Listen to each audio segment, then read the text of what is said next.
बस्तर को आपने किताबों में पढ़ा होगा, वीडियो में देखा होगा, लेकिन बस्तर को बोलते आपने कभी नहीं सुना होगा। ये मैं इसलिए कह रहा हूँ क्योंकि आज बस्तर यानी नक्सलियों से पीड़ित वो पूरे परिवार के बीच में मौजूद हूँ, जो अपनी आवाज़, अपनी व्यथा बताने के लिए केंद्र सरकार यानी गृह मंत्री से मुलाकात करने, राष्ट्रपति से मुलाकात करने दिल्ली पहुँचे और देश की राजधानी दिल्ली के साथ छत्तीसगढ़ की राजधानी रायपुर वो आज पहुँचे हैं। इन तमाम जो नक्सल पीड़ित परिवार है उनसे मैं एक एक करके बातचीत करूंगा। ऐसे जो परिवार हैं जी, किस तरह से आप जो है पीड़ित हुए हैं, क्या व्यथा आपने देखी है? जी सर, हम लोग जब छोटे थे सर 2013 में हमारा एक घटना हुआ सर। केडली बम के चपेट में आए हम लोग दोनों भाई बहन, राधा सलाम और मैं। जब हम लोग का 3 साल उनकी और मेरा 5 साल का था, तब उस समय आंगनबाड़ी जाते समय केडली में बम गाड़े तो उसी को हम लोग उठाए, तब हमको फूट गया हमारे को। आज भी आप कहीं भी चलते होंगे तो दहशत आज भी बरकरार होती होगी? जी सर, डर लगता है सर। दीदी, आप क्या नाम है आपका और किस तरह से आप पीड़ित हैं इनसे? जी, मेरा नाम भुवनेश्वरी एमला है। मेरी नानी बस बिठाने यहाँ आए थे, तभी आइड ब्लास्ट में पैर खो दिए हैं। आज भी आप कहीं गुजरते होंगे, बाजार, खलियान, खेत तो जाते होंगे, तो आज भी डर वो लगता होगा कि कहीं भी और दुर्घटनाएं ना घट जाए? जी, आज भी डर लगता है। शाम के टाइम निकलने और जाते हैं तो रिटर्न आने के लिए भी डर लगता है, इतना फैला हुआ है। हमारे साथ और भी है, वृद्धजन से बातचीत करेंगे। किस तरह से आपकी ये पूरी दुर्दशा है, वो स्थिति वहाँ पर रही है, कैसे आपने दर्द से जो झेला है नक्सलियों का? रात में आके मेरे घर को घेराबंदी की है।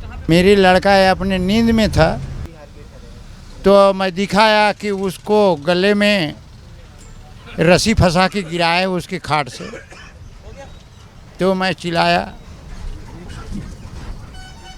तो मेरे को भी पीठ हाथ बांधे और सीसी रोड में घिसालते ले गए और मेरे सामने उसको कुल्हाड़ी से कोटे। मत कोटो, जो भी मैं गलत किया हूँ तो मेरे प्राण को लो, ऐसे करके मैं आवाज़ देता था। तो मेरे ऊपर में तो 10 लाठी गिरता था और पत्थर। अब उसको मरते मार दिए और मैं बाद में बेहोश हो गया। तो मेरे को छोड़ के गए मरा करके। तो मेरे पत्नी मरे, मेरा बेटा चिल्लाते आया, अब मेरे को भी उठा के ले गया। मेरे को ये पता नहीं, आज मेरे को इतना दुखित है, बच्चों को पालने का, घर संभालने का, इस उम्र में बहुत तकलीफ में पड़ा हूँ। तो ये दर्द है वो बहुत ही, जिस तरह से आप तस्वीर में आप देख रहे हैं, ये दर्द जब जब जो है छलकती है तो कहीं ना कहीं आंखों में आंसू आना स्वाभाविक है। हमारे साथ कुछ बहनें भी हैं, उनसे बातचीत करेंगे। आप लोग जिस तरह से लगातार ये दंश देख रहे हैं, आप लगातार जो है पढ़ाई की मंशा भी रखे थे, क्या पूरी स्थिति रही है और अभी क्या चाहते हैं आप? मैं बस्तर में शांति चाहती हूँ। जो हमारे साथ हुआ है वो आने वाले पीढ़ित या सालों में ऐसा ना हो, इसे चाहती हूँ मैं। आप पढ़ाई में जुनून रखते हैं, अब पता चला कि आप आईपीएस बनने की चाहत थी आपकी, क्या चाहते हैं अभी आगे? मैं आईपीएस बन के ताकि नक्सलियों का बदला ले सकूं, इसलिए मैं आईपीएस बनना चाहती हूँ। तो देखिए, पीड़ा ऐसी है कि वो परिवार का बदला स्वयं आईपीएस बनकर लेना चाहती है। हमारे साथ ये उनसे बातचीत करेंगे जो तमाम नक्सल पीड़ित परिवार को लेकर दिल्ली की राह तक पहुँचे। इनके नेतृत्व में पूरी टीम वहाँ पर गई, परिवार पूरे वहाँ पर गई। किस तरह से पूरे हालात रही है, आपने दर्द को समझकर उन दर्द को वहाँ बयां करने की कोशिश आपने की?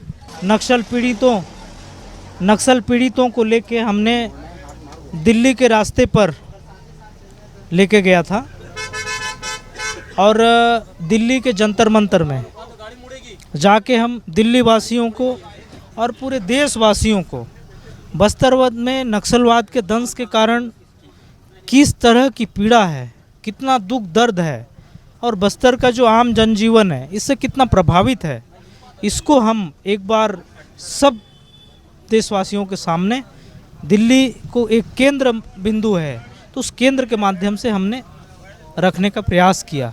कहाँ कहाँ गए दिल्ली में, पीड़ित परिवार कहाँ कहाँ पहुँचे थे?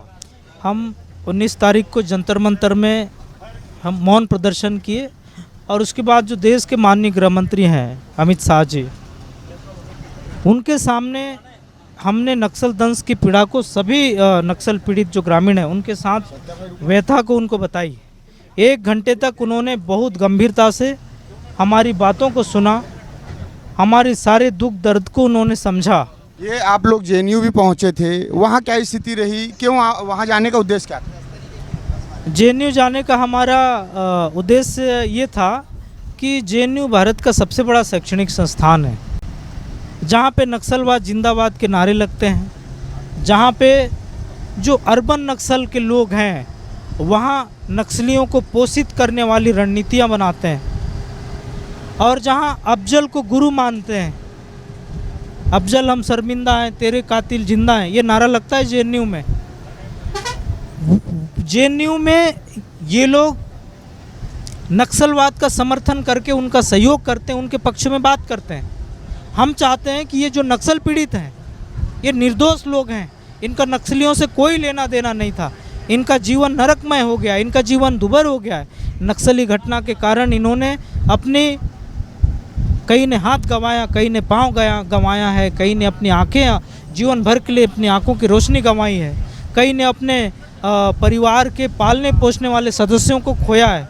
आज इनका जीवन कितना पीड़ामय है, कष्टप्रद है, इसको अपन उनके सामने जाके उनको ये बताना चाहे। लाल आतंक का दौर उस समय जारी था, आज क्या स्थिति है बस्तर के पूरे क्षेत्रों की बात करें, नक्सल इलाकों की? सरकारें काम कर रही है नक्सलवाद को लेके, लेकिन बस्तर में शांति समिति बनाने की आवश्यकता इसलिए पड़ी क्योंकि हम चाहते हैं कि नक्सलवाद के उन्मूलन के लिए, बस्तर में शांति की बहाली के लिए हम चाहते हैं कि समाज का सहभागिता हो, और आप सभी मीडिया जगत के लोग, हमारे देश समाज का जो एक प्रबुद्ध वर्ग है, देश के युवा हैं, ये सभी नक्सलवाद के समाधान के लिए हमारे साथ आएँ, हमारे दुख दर्द में हमारे साथ दें।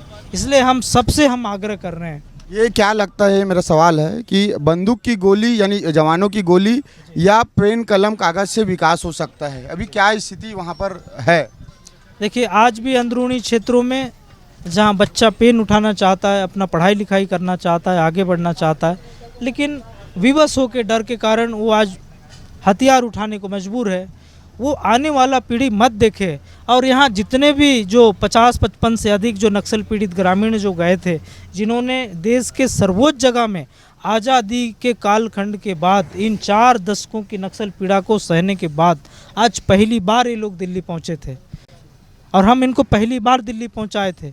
आज ये नहीं चाहते कि जो लोग आज नक्सलवाद के कारण अपनी जानें गंवा चुके हैं, उनका इतिहास तो वहीं समाप्त हो गया, उनकी लड़ाई वहीं समाप्त हो गई है, लेकिन ये जो पीड़ित हैं, ये जो शोषित लोग हैं, ये जो आतंकवाद के डर से आज जो डर के जीवन जी रहे हैं, ये लोग अब नहीं चाहते कि अब बस्तर में नक्सलवाद रहे और आने वाला जो पीढ़ी है वो नक्सलवाद के दंश को झेले, ये बिल्कुल नहीं चाहते हैं।